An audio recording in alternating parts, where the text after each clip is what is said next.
জাতীয় নারী দলের জনপ্রিয় ফুটবলার মোসাম্মদ সাগরিকা সম্প্রতি তার বাড়িতে ঘটেছে চুরির ঘটনা। হঠাৎ এমন ঘটনায় ভেঙে পড়েছেন নারী দলের এই স্ট্রাইকার। বদিউজ্জামান মিলনের তথ্যে বিস্তারিত ডেস্ক রিপোর্টে।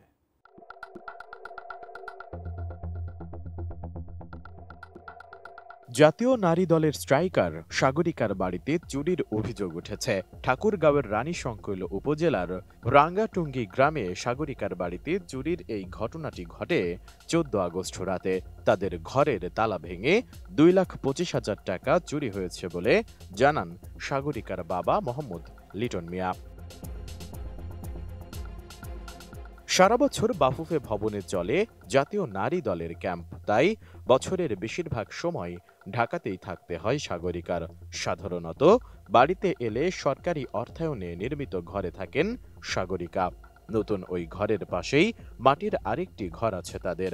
সাগরিকা বাড়িতে না থাকলে মাটির ওই ঘরে থাকেন তার বাবা মা। চুরির ঘটনার দিন ঢাকায় ছিলেন সাগরিকা, এ কারণে পাকা ঘরে তালা দিয়ে বরাবরের মতোই মাটির ঘরেই শুয়েছিলেন তার বাবা মা। কিন্তু পাকা ঘরে তালা ভেঙে সাগরিকার জমানো 2,25,000 টাকা নিয়ে গেছে চোর।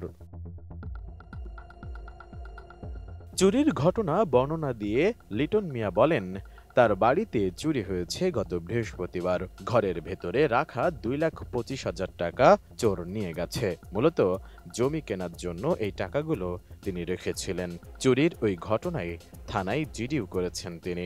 মনে করেন 2,25,000 টাকা আমি এক জমি থেকে ঘরের দরজা খুলে ভিতরে সব কিছু টাকা ওটা নিয়ে গেছি। টাকাটা মূলত আমি রাখছিলাম যে একটা জমি নেওয়ার জন্য আর কি। বুঝি এবং সন্দেহ আমার একজনের প্রতি, আমি যার সাথে জানা বুঝি তার প্রতি আমার সন্দেহ। আমি তার নামে এই মামলা হবো। প্রাণ ইউএইচটি মিল্ক, শুদ্ধতায় ও মমতায় সবসময় সেরা স্বাদে। সম্প্রতি লাওস থেকে এএফসি অনূর্ধ্ব 20 নারী এশিয়া কাপ খেলে ঢাকায় ফিরেছে বাংলাদেশ দল। বাংলাদেশকে চূড়ান্ত পর্বে তুলতে গুরুত্বপূর্ণ অবদান ছিল সাগরিকার। 3 ম্যাচে করেন 4 গোল। দীর্ঘদিন পর বাড়িতে ফিরে কোথায় আনন্দে ঘোরাঘুরি করবেন, কিন্তু ঘটেছে তার উল্টোটা। চুরির ঘটনায় ভেঙে পড়েছেন সাগরিকা। সাগরিকার বাবা লিটন মিয়া জানান, সাগরিকাকে ফোন করে ঘটনাটা বলা হয়েছে। এটা শুনে সে 3 দিন আগেই বাড়ি এসেছে। অনেক কষ্টের টাকা হওয়ায় তার মন খুব খারাপ। সাগরিকাকে ফোন দিয়ে বলছি ও বাসায় আসছে, আজকে 3 দিন হলো বাসায় আসছে আর কি। এটা শুনে আসছি বাসায়। মন খারাপ বলতে এখনো পর্যন্ত আমার বাড়ি হলে এখনো পর্যন্ত মনে করেন সামনা এখনো আছে। মেয়ের কষ্টের টাকা না। অবশ্যই স্যার কিছুদিন আগে আসছিল আমার বাসায়, এই কিছুদিন আগে। হ্যাঁ, উনি তদন্ত করে গেল, তারপর কথা শুনে গেল, মানে যাওয়ারটা এখনো 2-3 দিন হয়নি অবশ্য। এ বিষয়ে রানীশংকৈল থানার ভারপ্রাপ্ত কর্মকর্তা আরশেদুল হক ঘটনাস্থল পরিদর্শন করেছেন বলে জানিয়েছেন লিটন মিয়া।